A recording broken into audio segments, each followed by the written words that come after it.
Welcome to the IoT News Weekly, brought to you by IoT Secure. In this week's news, Finland and South Korea remotely control an entire factory. Insteon Smart Home is no longer defunct. Comcast is getting into the home security market. Vodafone is jettisoning its IoT business.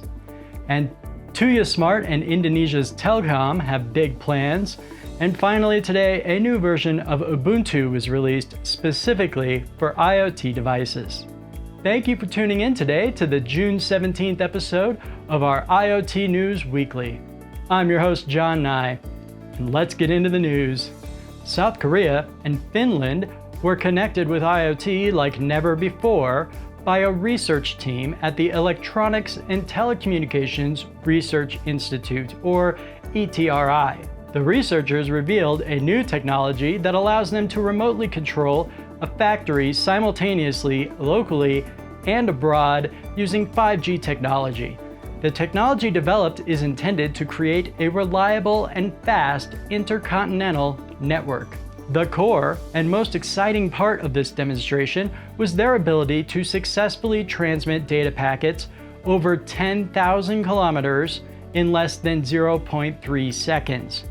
This is an extremely short delay, and that allowed people more than 10,000 kilometers away from the factory floor to control the IoT devices with virtually no latency and in real time. Insteon, a recently defunct smart home hub maker, is back in the news this week after a small group of passionate users managed to acquire the company and reboot the servers. Back in April of 2022, Insteon customers were shocked to find that the company had quietly shut down with no warning. After some time, users did discover that the company had simply run out of money and ceased operations. Since going dark in April, Insteon customers were left with fancy bricks of e-waste that had once been the central hub for their smart home management.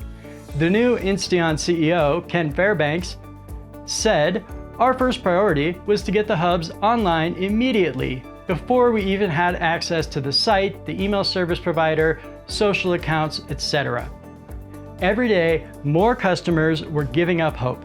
So it was critical for us to get that restored as soon as possible." Insteon Smart Hub owners should plug their devices back in and keep a close eye out for updates from the new management, as they plan to get all the smart and automation technology back online as soon as possible. Notion, a subsidiary of Comcast, launched its professional monitoring service this week.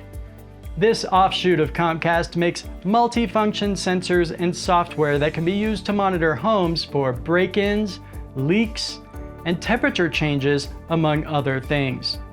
Their new professional monitoring service costs just $10 a month and adds features such as alerting emergency services, group text messaging alerts, and 24/7 professional monitoring. This offering is an attempt to compete with existing home security companies by providing more comprehensive services. Time will tell if it is better or worse than the competition. European mobile phone giant Vodafone will be spinning off its €900 million IoT business. While almost €1 billion a year might sound like a lot of money for a smaller organization, Vodafone says that their IoT subsidiary only accounts for about 2% of Vodafone's service revenues. The IoT business boasts over 150 million IoT connections, but compared to the 323 million mobile customers, that number is quickly swallowed up. Vodafone's plan to spin off the IoT business will help the platform accelerate its growth without the larger looming presence of the parent company and their much stronger numbers. Vodafone did say that the IoT business has grown fast. With only about 65 million connected devices in 2018, the growth to more than 150 million devices in 2022 is significant. They are bullish on the future of IoT as well, forecasting double-digit growth in connected devices by 2025.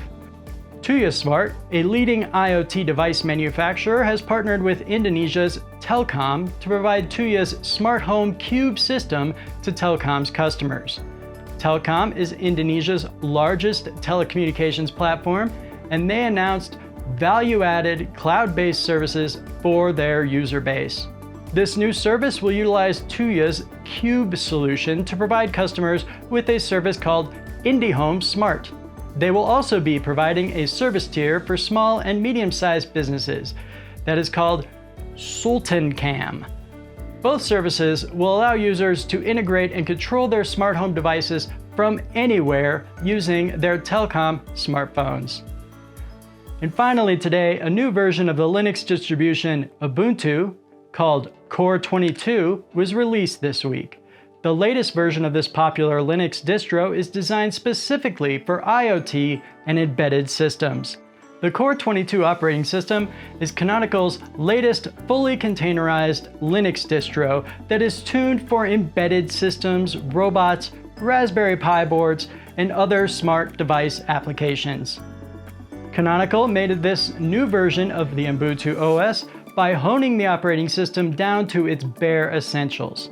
Then, by keeping each part of the OS in a separate package called a snap, the Core 22 OS is able to safely keep both the main kernel and any applications completely sandboxed. It's also capable of receiving regular automatic updates and restricting access to only secure app stores, all while automatically scanning for and alerting on vulnerabilities.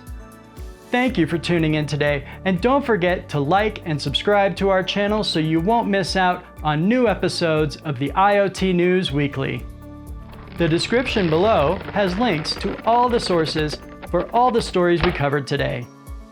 And if you'd like to learn more about IoT Secure and how we can help you inventory and secure your network, go to iotsecure.io today.